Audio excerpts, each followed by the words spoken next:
Dear friends, good evening and welcome everyone to our second lecture in our seminar on elemental therapy, where we are actually going to learn to do magic with elementals. Tonight, this is part of our introduction into this wonderful subject. And we're going to be discussing a little bit about the faculties of the Gnostic doctor.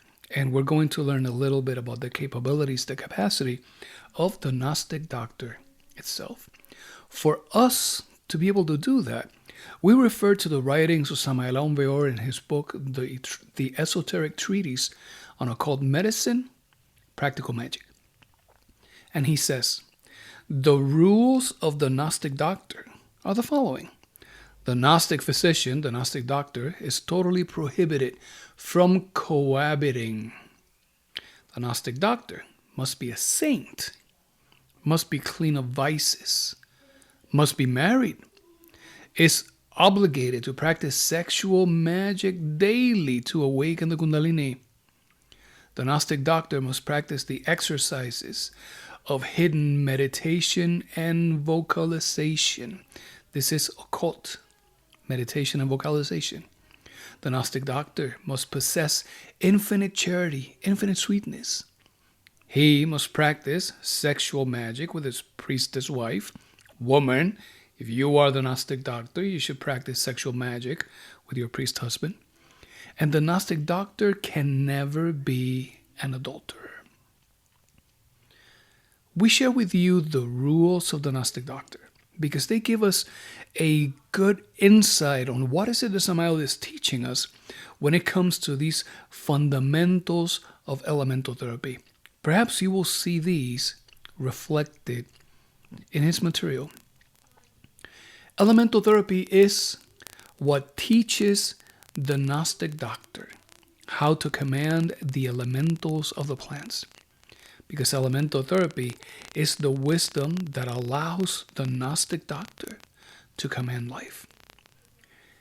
It is through the practice of elemental therapy that we integrate some very specific aspects, parts of the being, and that in conjunction with superior forces of nature, we ask for the intervention of these elementals so they can bring healing, so they can bring a remedy, so that they can bring once again happiness into the person who is suffering of an ailment, whether the ailment is physical, emotional, or mental.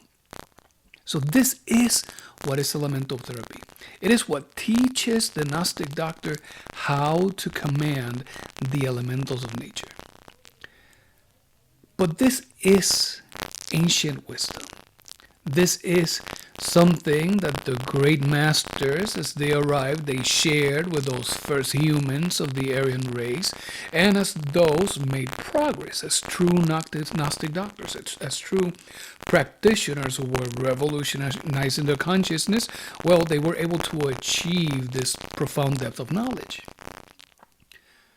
But as we got expelled from that Garden of Eden, as we try to start compensating for the lack of ability to use superior senses that were no longer active, the lack of the ability to communicate with nature because that faculty was lost as well, we went down an erroneous path to the point where we find ourselves today. And today, there are many different flavors of those who go out there and pretend to do something with natural medicine for the purpose of bringing healing. And to that effect, there are the botanists, there are the allopaths, and there are the homeopaths. Those who are botanists, if you're not familiar with that, well, botany is the science that studies plants. And it studies plants in many different ways. And it looks at how the plant interacts with the environment, how it maintains equilibrium with its immediate surroundings, how it extracts nourishment, or what capacities the plant has in terms of nourishment and possibly bringing some healing. But Samael says the botanists, they are the profane and the profaners of the temple of nature. And he says this because he refers to those who practice botany as the vivisectionists of plants. He says they are skillful in cadaverous forms. And they are vivisectionists, they are skillful in cadaverous forms because they are not familiar with the ethereal aspect of the plant. They are not familiar with the soul of the plant itself. And as they tear, cut, break, slice, and examine, well, they take that body of the plant itself and disconnect it from the powerful soul of the plant, the main intelligence that has all of that healing capacity. And then they deal with the substance that is left behind by that soul in the plant. Again, Samael refers to the botanists as the profane and profaners of the temple. And then there is allopathy. This is the treatment of disease by remedies that seek to produce an opposite effect of that of the symptom. And Samael says the allopaths themselves, they are vivisectionists of animals and human beings, and they are skillful in cadaverous forms as well. And then there are the homeopaths. The homeopaths, well, they believe that through this practice of homeopathy, that the body can heal itself by using tiny amounts of plant substances, tiny amounts of mineral substances. But Samael says that the homeopaths, just as the biochemists, that they are the prodigal children of botany and allopathy. So in a way, he suggests that, well, the botanists and the allopaths did not want the homeopaths with them, so they started their own thing. Nevertheless, notice that their focus is not on working with the intelligence of nature. Their focus is on extracting some chemical substances, part of the makeup of the body of the elemental itself.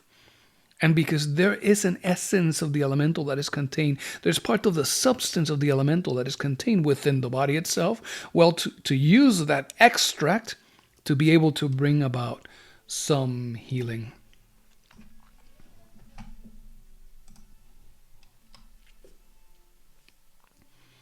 So what does Samael say about this? He tells us we must revolutionize ourselves against every type of theosophy, pompous Rosicrucianism, and fanatical spiritualism. We must burn the golden calf, which is money, and abandon the cities and return to the bosom of nature. And he is saying this because lamentably, what medicine has become today is, well, one more of those many instruments in the capitalist machine to generate revenues and benefit, well, just a few. Samael is saying we must break away with fanaticisms, we must break away with blind devotions, we must break away with all of this and return to the source that is our Divine Mother, as she would give us power, she would give us nourishment, she would give us wisdom. So this thing that we are going to be referring to as elemental therapy for the next few weeks, this is archaic medical wisdom. This is ancient wisdom that on the first masters who came to bring this to humanity, to those roots of the Aryan race, well, it was the great Hermes Trismegistus with the masters that came with him. Those were masters from the Alcaldana society, those who participated of that ancient wisdom back in the times of Atlantis. So elemental therapy.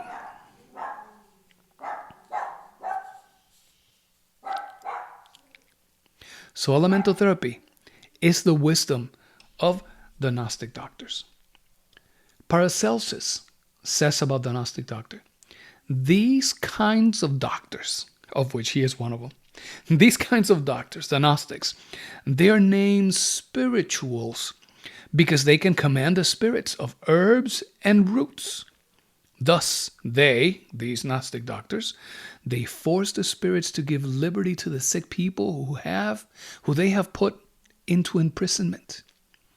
Just like the judge who places a prisoner in the iron trap, this judge is the doctor of this prisoner, because having the keys of the trap, he can close and open the lock at any time that he so pleases. Hippocrates is one of those who belong to this class of doctors. Now, Paracelsus, Hippocrates, are two of many masters of universal medicine. In addition to Paracelsus and Hippocrates, we have the great Hermes Trismegistus. There is Galeno. There is Archangel Raphael. There is Angel Adonai.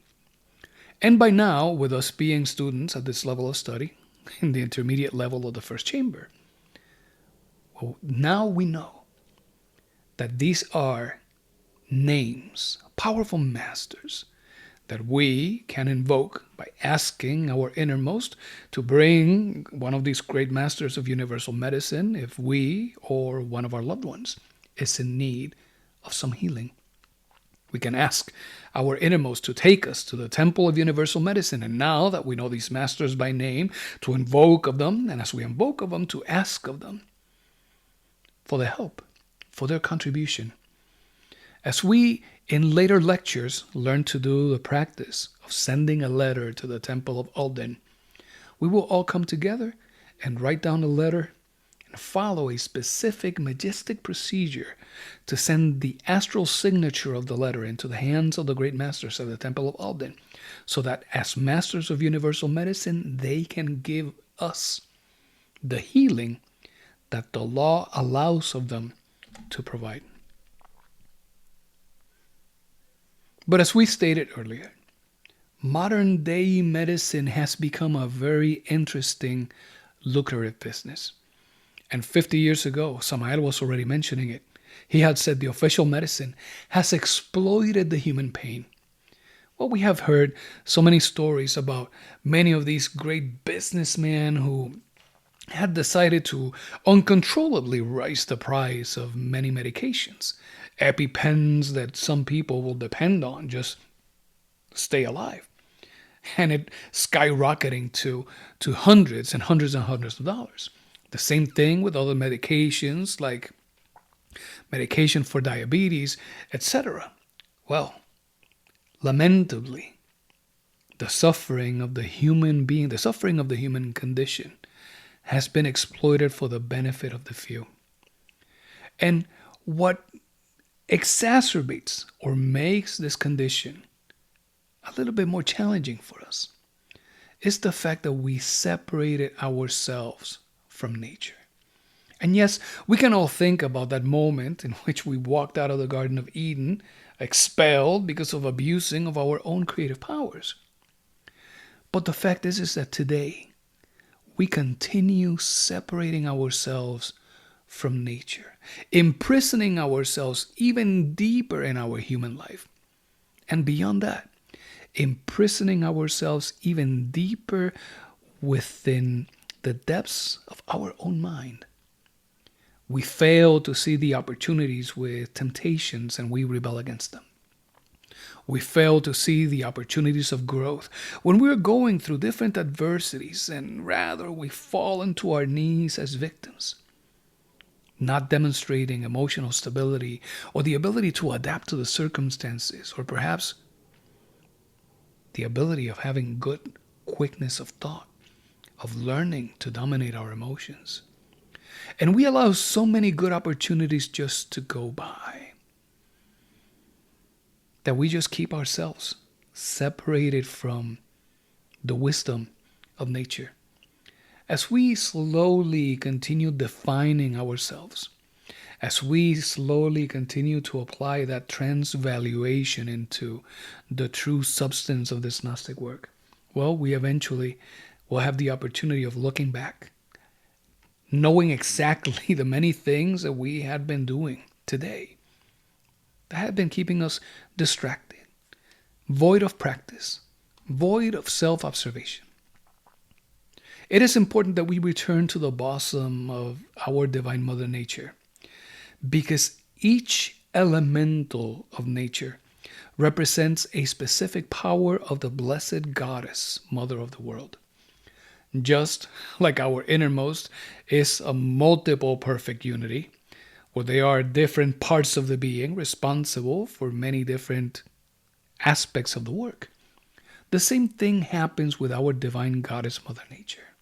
She is also a multiple perfect unity, and every elemental represents some of her powers. Samael says, thought is a significant force, yet everything is dual in creation. Now this feels and this has the essence of a koan, of an enigmatic phrase. We know that thought is a significant force, but when Samael says that everything is dual in creation, yes, everything has an energetic aspect and everything has also an aspect of dense substance. We know that matter, as we know it today, is nothing more than condensed energy. We have come to learn through our modern day scientists that the concept of mass itself is a function of strong forces that exist deep within each and every one of the atoms in our body.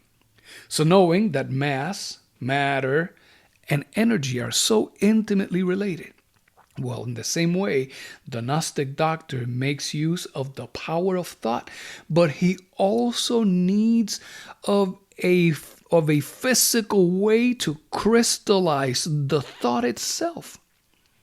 And Samael says, if we want to make perceptible any occult intention, occult, not because we're being sneaky, but occult because it is esoteric, because it is hidden from others.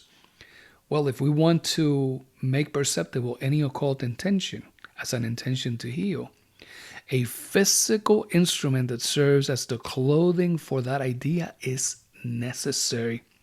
And in this case, the instrument to crystallize that idea is the plant that corresponds to our intention.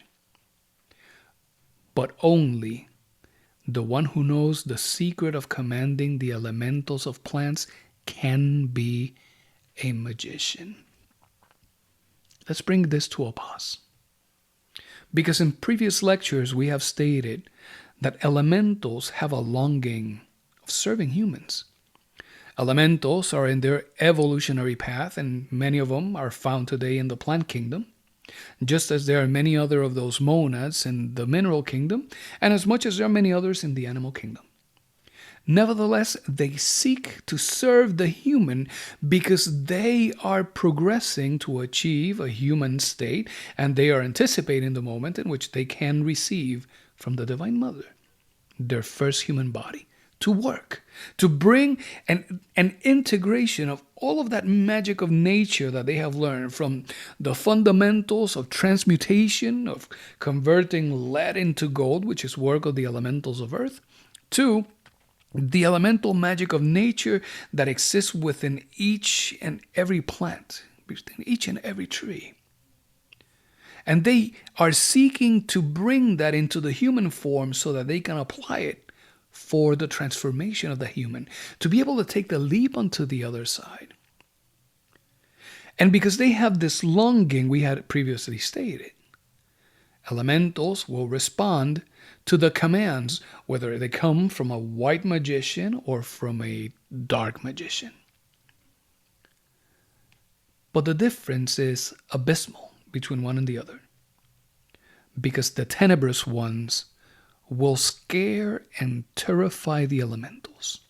They will threaten the elementals and force the elementals to work, and the elementals will work. On the other hand, the white magician seeks to satisfy the law, seeks to maintain balance and harmony with the real being, the Glorion.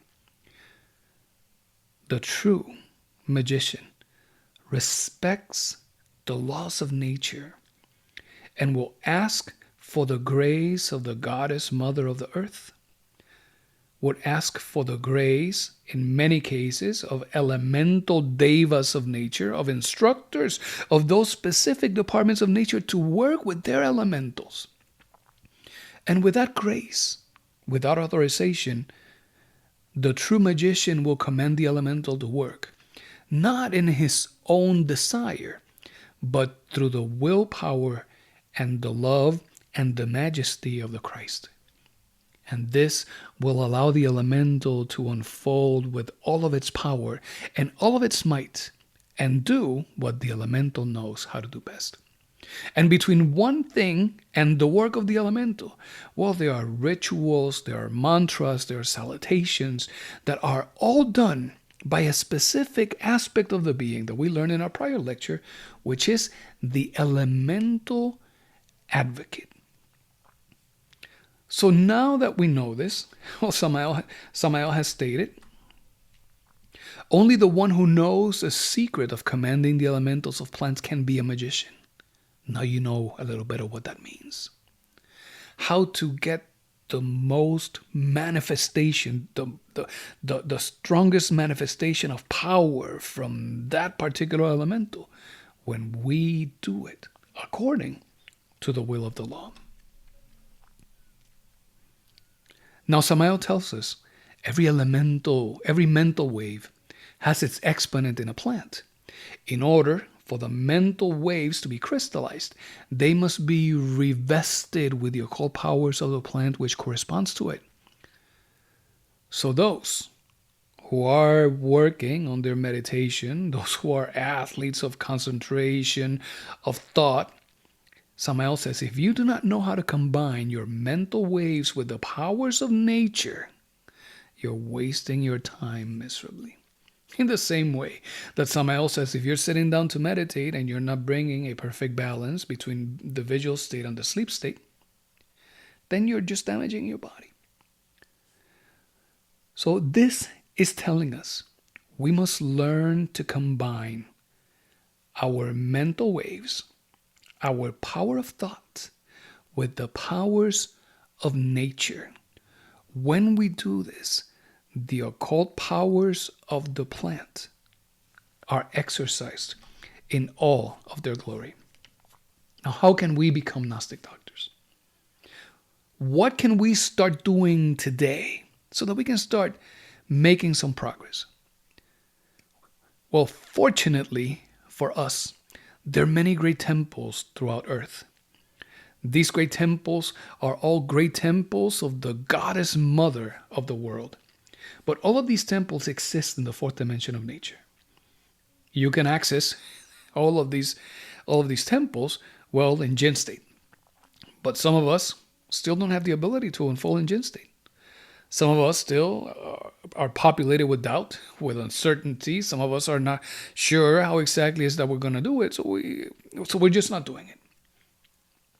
We have the ability to unfold in our astral body and ask our Divine Mother to take us out of our body into the temples that belong to her, the temples of the Goddess Mother of Nature.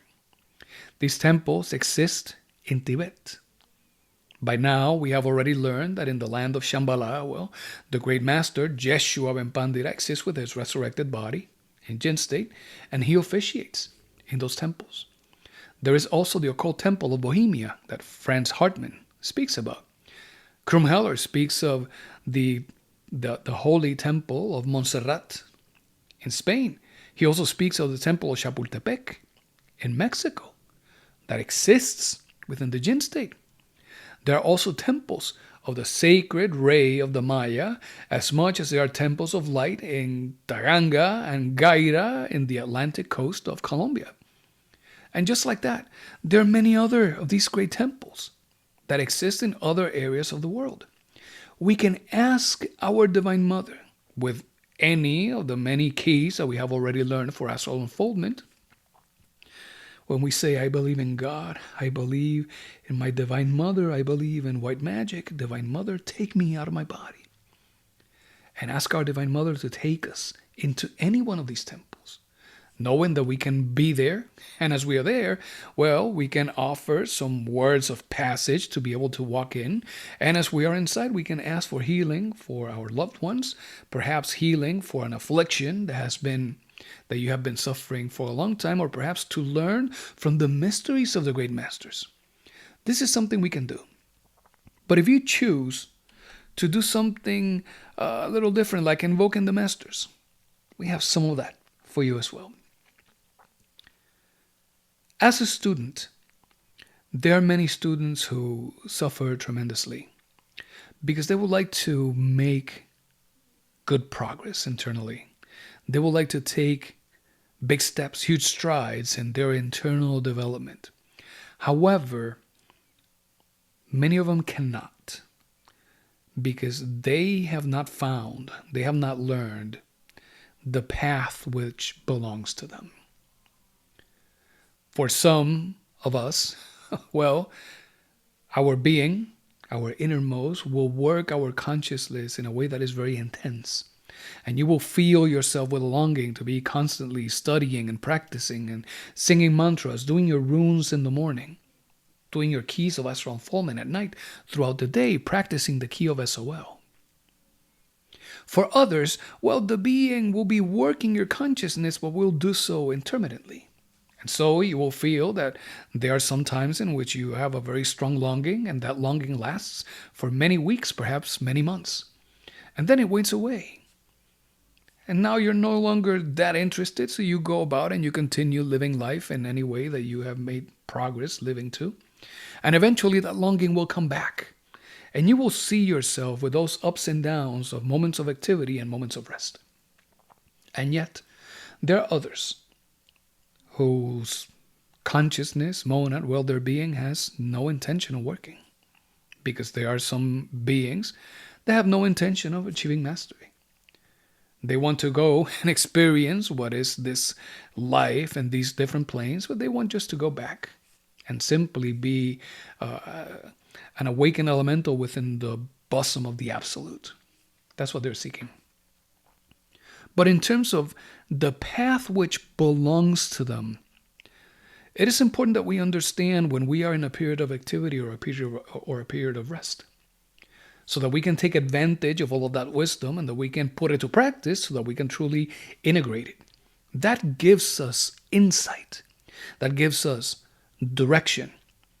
And that direction, well, eventually will let you understand if you're going to be walking a path that is of a spiral nature, a path of masters that is beautiful.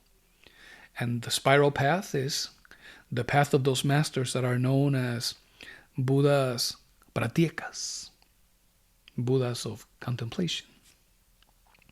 But there are others that will find themselves being moved to embrace the direct path, a path of tremendous suffering. Of so much suffering that when Samael stated that he was taking the direct path, many masters approached him and said, "Why? Why would you put yourself through that?" Samael said, "Because this is the path to the Absolute. Because this is the direct way." And of course, the sufferings are more intense. But these masters then become Buddhas of compassion. They become Buddhas Maitreyas. And these are the masters that are consistently coming back to support and work for humanity. Blavatsky, in her writings in The Voice of the Silence, she speaks about the Buddhas pratyekas, the Buddhas of contemplation. These are the Buddhas who, as part of that spiral path, they develop mastery and end up being elemental gods of nature. They achieve different roles in the expanse of creation that are truly, remarkably important. But Blavatsky says, humanity eventually forgets about them. So many students would like to make some progress, but they don't know the path that they belong. And should we be worried about the path that we belong in the stage where we are today? Well, the simple answer is no. Today we know that even if we're single, we have the opportunity of going through many ordeals. the guardians of the threshold, the test of the elementals, the hall of fire, the hall of justice, the initiations of the test of the elements, the tests of Irene, and even the initiations of minor mysteries, of which there are 9. This is all work that we can do individually. And as we do that, as we're preparing ourselves to do that, practice with the key of SOL, with unfoldment in the astral body, with meditation, with singing mantras, with practicing runes, concentrate and allow the flows of those cosmic energies. So rather than worrying to which path do we belong, is it spiral, is it direct, is it zigzag, hilly, it doesn't matter. We should focus on the opportunity that we're given today. And we should be focusing on integrating the wisdom that we have received. But there's also this second thing here, that is their ray of creation. Also, well, their own keynote. Samael says, specific to the keynote must be in accordance with their blood and psyche. So there are different types of blood, and just like there are different types of temperament. And, well, those temperaments are aligned to some responses, behaviors of the psyche. So each one of us has a different keynote. That is very true. But before we talk to you a little bit about the rays, so that you may see in which ray do you find yourself, Samael says, we must not forget that in South America, and he's saying South America because by the time that he wrote this book, he was still in Colombia. He said, the blood of the American Indian predominates over everything. Thus, there are millions of human beings who belong to the Mayan ray. And the ray of the Maya is a serpentine ray of fire that is of a beautiful, beautiful nature. But if you're wondering to which ray you belong to, these are the 7 rays. There is a Lemurian ray, of which, well, some are part of. There is also an Atlantean ray of wisdom, of which many of you may be part of. There is an Egyptian ray of creation. This Egyptian ray, well, many of you, those Egyptian teachings, you see them, and as you see the glyphs, and you see the papyri, and you see the Magnus art, it speaks to you. Well, that should be an indication that that is your ray. But there is also the Oriental ray. Those ancient schools of mysteries that belong to that Zen Buddhism, belong to those great masters of Tibet. Those of you who are part of that Oriental ray, you will be able to hear the resonance of the Chinese gong deep within your brain. For many others, there is the Greek ray. And as you observe those beautiful works of art, as you see those goddesses, those gods with those symbols, they speak to you, and that wisdom immediately becomes alive. Then there's the ray of the Maya. There's the ray of the Aztecs. As we in the ICQ speak of Huitzilopochtli as a symbol of our innermost, as we speak of Quetzalcoatl in terms of the Aztec representation of the Christ, or we speak of Kukulkan as the Maya representation of the Christ, well, those things may speak of you as well. So now that you know that these are the rays, just be very watchful to the inner response that you get to the different wisdom. Because the beauty about this is that as you align yourself with your ray, it is easier to assimilate the material. The symbols speak louder and clearer. So if you would like to invoke of any of these great masters, who can you invoke? Well, Samael shares with us masters of the Maya ray. And he speaks of the first one, the great Kaluswanga. And Kaluswanga is a primeval god of light. He is a master of the sun. Kaluswanga has a temple that you can visit. But there's also Kunchuito Muya. Kunchuito Muya is a powerful god. There's also nuestro Secuanca. There's nuestro Padre Seukul, There is Mama. Mama is a title. Mama Caso Visconde.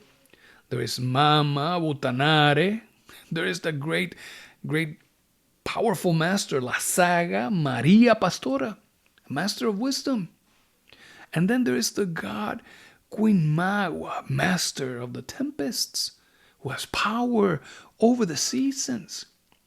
So now that we have learned together how to work with the Run Hagal, where we are working with the elemental gods of nature, we limited ourselves were just to focus on the four corners of the earth and look at the temples of earth and water, air and fire.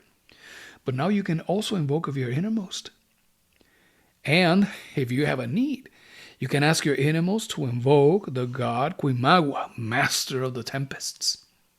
If you need help with those winds, with those waters, this powerful god will help you. But let's speak about Master Kaluswanga, because there is a practice that you can exercise to enter the temple of the primeval god of light. But there is a word of warning, and Samael makes this very clear. The master will joyfully admit into his mysteries the souls who are thirsty for the Mayan ray. This Maya wisdom speaks to you. By all means, invoke him. But know that Kaluswanga will test the courage of the invoker. And as you invoke Kaluswanga, he will appear to you gigantic and terrible just to test the disciple. If you get too afraid, if you choose to run away, if you're doing this in the astral plane and you immediately come back to the body, well, try again. Try again. But there's no need to fear, because you are invoking a master of the light. So what can you do? First off, you will sit on a chair before a table. As you're sitting on a chair, you will sit comfortably and you will allow your left elbow on the table, and you will hold your head with your left hand. As you are resting your head on your hand, with your right hand, you will perform magnetic passes, passing your right hand over your head from the forehead to the neck. Okay?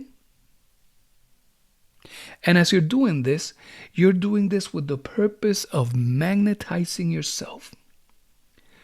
And you will end up thrusting your astral body outwards towards the temple of the Master Kaluswanga in Buritaca. While you're doing this practice, there is a word of power that you must sing. And that mantra is Omnis Baum Igneus. Omnis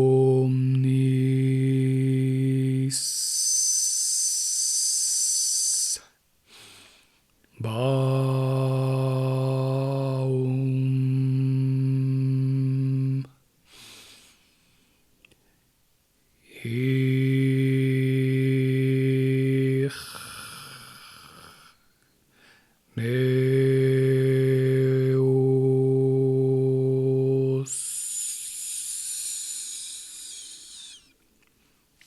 all along. Magnetizing your head. And you will propel your astral body towards the temple of Buritaca. By now, at this level of study, it is implied that we know that there is more to this practice. As a quick refresher, let's remember that we must relax the body. We must trace a magic circle around us. We must invoke the innermost and ask the innermost for its contribution, for its protection and its guidance.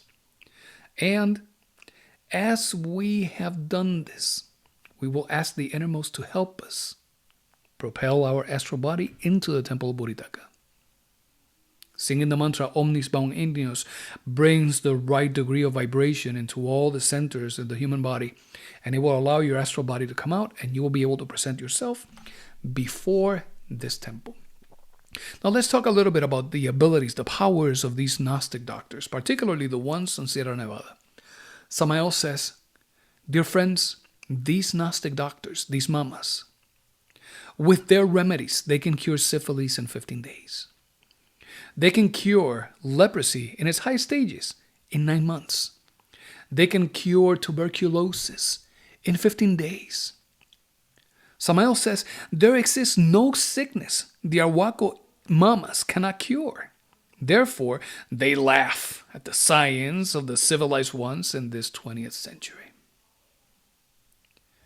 The mamas affirm that their medicine is so advanced compared to ours that in order for us as a civilization to reach the degree of their culture, it will take hundreds of years. Hundreds of years. And of course, we know that today we're no better than our parents, not even better than our grandparents. We know that we continue in this descending spiral. So perhaps it would be now, 50 years after Samael shared these words, perhaps even a little more than 100 years. But their wisdom is available to us. And their temples, their doors are open to every sincere practitioner. And Samael has given us a key on how to present ourselves into one of these temples. Dear friends, the Gnostic doctor has the ability to diagnose sicknesses by making use of a glass sphere. A glass sphere that they will roll over and leave on the neck of the patient. And as it is there in the neck of the patient, they will look through that glass bowl and examine the interior of the organism, Samael says, better than using x-rays. They're even able to diagnose the sickness of somebody who is ill simply by placing that sphere of glass over the clothing of the ill person, even though the person is not present and their physical body is miles away. These are doctors who can cure. And Samael says many of their healings are instantaneous because they have known about the proper management of the elementals since very ancient times. All of these abilities are within the reach of your hands. As we go through this seminar in elemental therapy, we will teach you how to work with different elementals. And we will encourage you to put everything that you learn into practice immediately with yourself, with someone that you see in need. And to do it without a single shred of doubt, knowing that you are asking for the intervention of the innermost and that everything that happens will materialize and crystallize only because of the will of the law. But a second word of caution. As you start making use of this elemental therapy,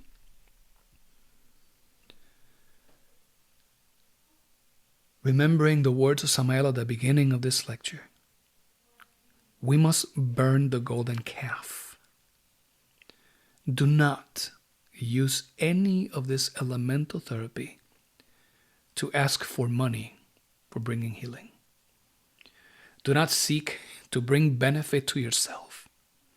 All of this we do in service, in sacrifice to others. As you are able to put these things into practice and you see people healing, you must always remember that it is not you.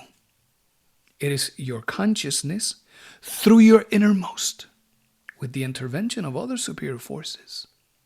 That you are nothing more than a fine and delicate instrument at the service of the innermost to bring that service that results in a healing. Don't forget that.